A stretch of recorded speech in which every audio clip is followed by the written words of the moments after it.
I came home from work to a swarm of honeybees that came from one of my hives and landed on this small willow tree that I planted several years ago. So what I'm going to do is make this pretty straightforward. I have an old wooden box that has 5 frames in it. Before I brought the box out here, I put some fresh wax cappings in there that's pretty heavily coated with honey. That should help entice the bees and make them want to stay in there. But also, most of these frames have a little bit of drawn honeycomb on them. Not completely drawn yet, because nothing draws out comb better than swarm bees. This is going to be a super easy catch. Before I shake the bees, I'm going to bow over this little tree, and I'm going to just let it sit on top of this nuke box. Some of these bees are going to fall in automatically, others are going to start crawling and exploring.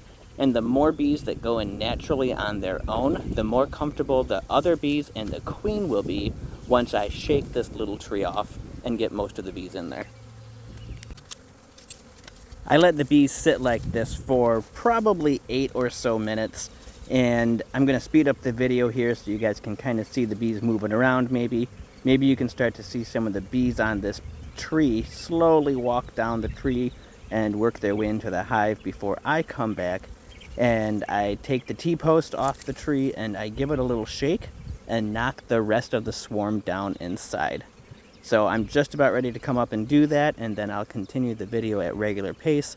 You can see me in the meantime in the background walking around inspecting some of my other hives.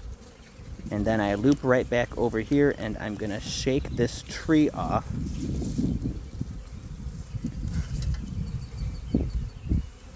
Give it just a little shake. If it's super aggressive, those bees are going to start flying around. Since I didn't light my smoker, I'm going to actually let this sit here the way I have it for a while and let most of those bees work their way down inside before I come back and slide the lid on. Obviously I sped this video up, but you can see the bees on top are super busy. Some of them are working their way down into the frames, and some of them are just chilling on top as lookouts, spreading that queen pheromone around to any others that want to come into the hive. I'm going to slide the lid on super gentle because I don't want to crush a whole bunch of these bees. And I'm going to let it sit like that because once those bees see that there is an actual inside to go down into, they're going to start working their way down in there naturally. If I leave that lid exposed and they can come and go as they please, they're not going to be happy in there.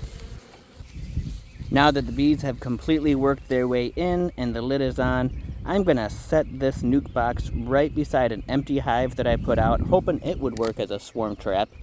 And I'm going to let it just chill here so that that queen can fly out and get mated in a couple days, hopefully. And then hopefully she starts laying up some brood inside there, and I can either sell this nuke box or I'll put it in one of my empty hives that I have sitting around in my bee yard.